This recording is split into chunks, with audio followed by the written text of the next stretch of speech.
पूजा कौन हमारो अब तुम्हारे संग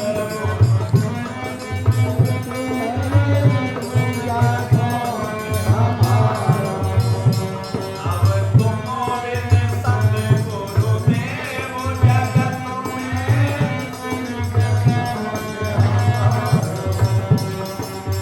पूजा कौन हमारो साहेब पूजा कौन हमारो पूजा कौन हमारो साहेब पूजा कौन हमारो अब तुम्हारे संग गुरुदेव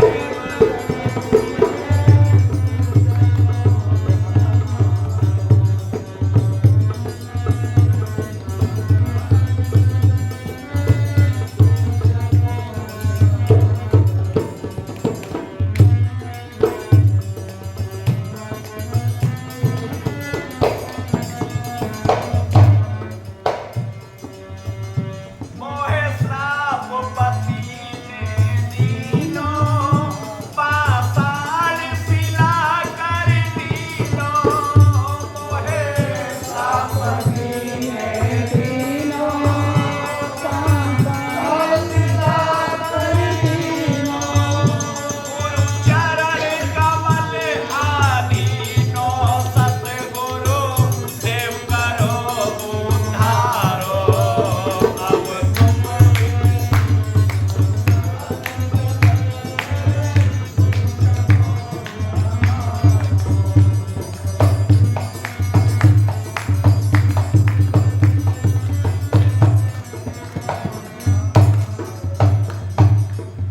वाणी में आया तुम बिन सतगुरु देवा जगत में दूसरा पूर्ण हमारे कि आपके सिवा अब मेरा कोई दूसरा इस संसार सागर में नहीं है। नदी नारी और महात्मा इन तीनों का कोई रास्ता नहीं है।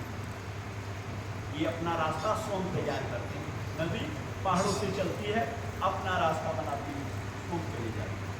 महात्मा ये अपने आचरण से अपना रास्ता बनाता है। और नारी कन्या होती है जब पिता के घर से चलती है, और ससुराल में एक अनजानी ससुराल में जाकर के अपने व्यवहार से अपने कर्तव्य से सबको अपनी ओर आकर्षित कर देती है। तो एक सच्चा सद्गुरु अपने विवेक से जहाँ तक अपनी नजर फैला देता है, जहाँ तक उसके ध्यान की शक्ति जाती है, उन्हें अपनी ओर आकर्षित कर देता है और अपने बंधन में बांध देता है, अपने जैसा बना देता है। जैसे चुंबक क्या करती है, लोहे को अपनी ओर खींच लेती है।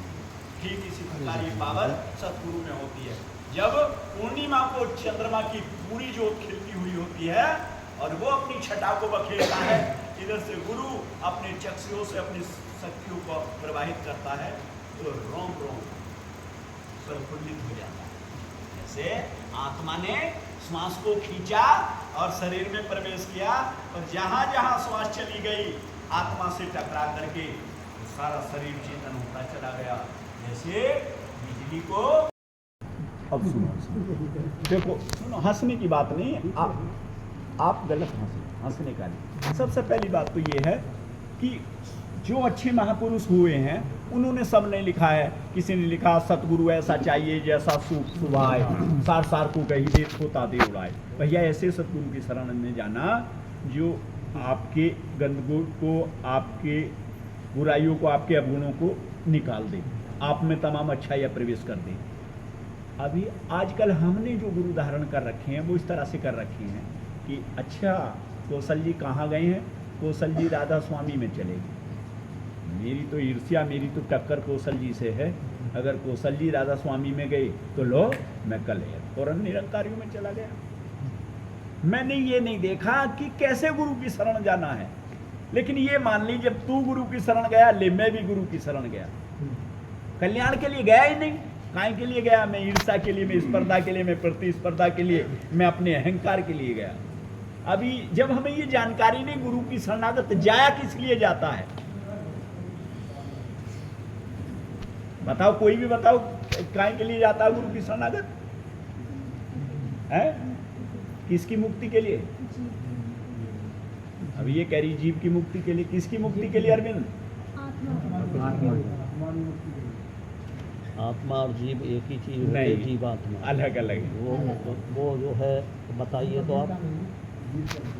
हाँ बिल्कुल, इसका विश्लेषण करें। क्योंकि आत्मा और जीवात्मा अंतर हो गया ना दोनों में।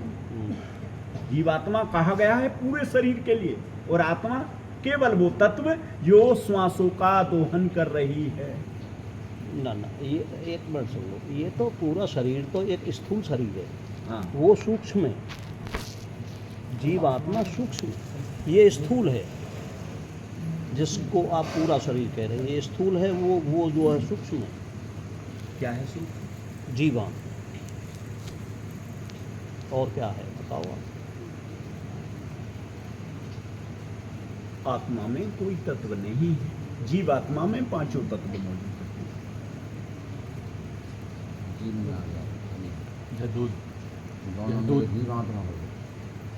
वो तो जब आत्मा ने प्राणों का दोहन किया, और प्राणों को दोहन कर करके जब उसने यहाँ से प्राणों को दोहन किया और यहाँ तक सारे शरीर में पहुँचाया, तब ये जीवात्मा कहलाई कि इसने इस पांचों तत्वों के पिंड को धारण कर लिया, ये जीवात्मा हो गई। जब तक आत्म तत्व, अब आत्म तत्व भी कब है?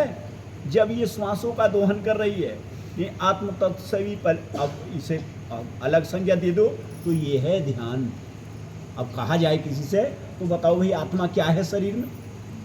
बता सकते हैं आप क्या चीज है शरीर में? आत्मा क्या है? कोई भी बताए। हमने नाम तो दे दिया आत्मा का, लेकिन किस चीज को दिया ये आत्मा नाम? भाई उंगली नाम दिया, किसे दिया? इसे दिया। हाथ नाम सारे को दिया। तो आत्मा नाम किस चीज का है? अभी हमें आत्मा की पहचान नहीं है। मन कह रहे मन है शरीर में, बताओ कहाँ है मन? किस चीज का नाम है मन? कोई भी बताए। मन प्रकृति है, हैं? मन प्रकृति है, प्रकृति। अरे गर्दन क्यों हिला रहे हो? मैं बिल्कुल प्रमाणित प्रमाण से कह रहा हूँ। बोलो और बोलो, प्रमाणित प्रमाण बोलो, प्रमाण प्रमाण से करूँगा। हाँ, बताओ। मन प्रकृति है। कैसे प्रमाण? मन बुद्धि अहंकार ये प्रकृति है। सुनो क्या है फिर आप बताओ। मैं बताता हूँ, सुनो बड़े ध्यान से सुनो। ये सारा तन ही मन है, ये सारा तन ही मन है। एक भी चीज बची हुई तन मन से अलग नहीं है। आप सुनो, अगर ये उंगली भी हिलेगी, ये मन के कहने से हिली। क्या तन मुक्ति में जाता है? कौन? तन मुक्ति में जाता तन है? का तो विनाश, मन तन मन का विनाश है। क्या मन मुक्ति में जाता है? मन मुक्ति में जाता नहीं। है। मैं आपको मैं वो दिखाऊंगा मन आपको। कभी मुक्ति में जाता ही नहीं। मैं सुनो, अब सुनो आपको एक देखिए, मिनट। मैं यही रोक लगा लो, पुस्तक लाया प्रश्न लंबा हो जाएगा। देखिए, सुनो जी मैं ये नहीं कि आप जो है गलत बोल रहे हैं, मैं इससे असंतुष्ट नहीं हूँ। हाँ सही बोल रहे, सही बोल रहे। लेकिन नहीं नहीं सही जगह आए हैं, सही बोल रहे हैं। एक मिनट, फायदा हो तुम्हारा। आपको किसी ने इस बात को समझाया ही नहीं अच्छी तरह से। अब फायदा होगा।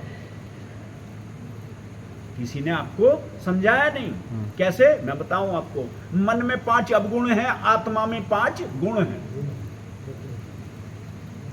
कैसे होगी उन अवगुणों की पहचान? मन के अवगुणों को बताए कोई भी, बोलो। काम, क्रोध, लोभ, मोह, अहंकार।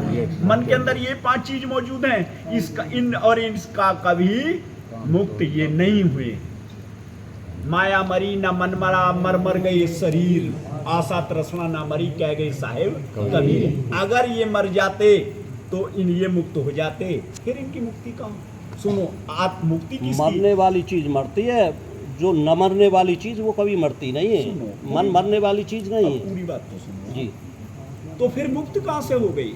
क्या इनकी मुक्ति नहीं है मन और माया की। इन दोनों की मुक्ति फिर है ही नहीं। किसकी मुक्ति? आत्मा की मुक्ति। आत्मा बंधन में है। इस पिंजरे में जो कैद की गई, आत्मा ही तो कैद की गई। और किसने? अरे सुनो मार साहब, या चला जा, सुन जा। इस शरीर में आत्मा को बंधन में लाया कौन?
डॉक्टर साहब एक MBBS 5 साल लगाता अपने अंदर का MBBS निकाल करके दूसरे में फिट करने के लिए। एक प्रोफेसर दूसरा प्रोफेसर बनाने के लिए, एक मास्टर दूसरा मास्टर बनाने के लिए, एक डॉक्टर दूसरा डॉक्टर बनाने के लिए, एक इंजीनियर दूसरा इंजीनियर बनाने के लिए कई कई साल लगाता।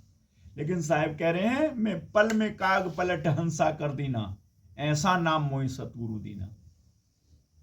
एक पल में अपने जैसा तैयार कर देती है।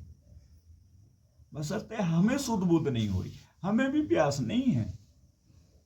भक्ति वो कर सकता है जिसे भय होगा, काय का, मौत का। आहा, मरने के बाद 84 लाख योनि में नहीं चला जाऊं, भूत प्रेत नहीं बन जाऊं, या पशु पक्षी की योनि में नहीं पहुंच जाऊं, कीट पतंगे की योनि में नहीं पहुंच जाऊं। शोक मेरा कर्तव्य है, मैं परमात्मा का की औलाद हूं, परमात्मा का जीव हूं, मैं आत्मा हूं और मुझे अपना कल्याण करना है। मेरा कर्तव्य क्या है? मैं माँ के गर्भ में वायदा करके आया हूं। क्या वायदा? कि माँ के पेट में जब जीव गर्भ रहा था, अंदर रामा ही राम रटे था, देख अंधेरा तूने प्रभु को टेरा। हे परमपिता परमेश्वर, माँ के घोर नरक से मुझे बाहर कर। चाहे पृथ्वी पर जाकर के खाने को अन्न मिले या ना मिले, पृथ्वी पर जाकर के पीने को जल मिले या ना मिले, पृथ्वी पर जाकर के 2 गज जमीन मिले या ना मिले, मैं तेरा भजन करूंगा, तेरी इबादत करूंगा, प्रेम से रहूंगा और दूसरों को भी प्रेम सिखाऊंगा। यहां करके इस वादे पर हम कितने खरे उतर रहे हैं। अपना खाना, अपना सोना जागना, भय मैथुन आहार निंद्रा, जिस कार्य को सारा संसार कर रहा है उसी कार्य को हम कर रहे हैं। माता पिता भी क्या शिक्षा दे रहे हैं? सभी के माता पिता सभी बच्चों को क्या संस्कार दे रहे हैं? जैसे हमारा जन्म हुआ ऐसे ही तुम्हारा जन्म हुआ, जैसे हम पढ़े ऐसे ही तुम पढ़ो। प्रेम की मंजिल के राही कष्ट पाते हैं मगर, प्रेम की मंजिल के राही कष्ट पाते नहीं। बीज फलता है सदा, बीज फलता है सदा, मिट्टी में मिल जाने के बाद कुछ नहीं रहेगा तेरा, खुद शरण आने के बाद बिगड़ेगा तेरा, गुरु शरण आने के बाद।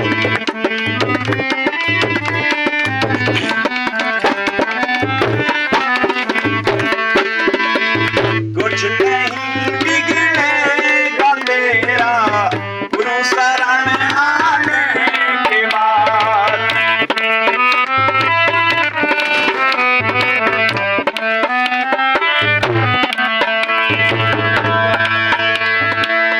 क्यों भटकता फिर रहा ए मनुष्य, क्यों है उदास? क्यों भटकता फिर रहा ए मनुष्य, क्यों है उदास?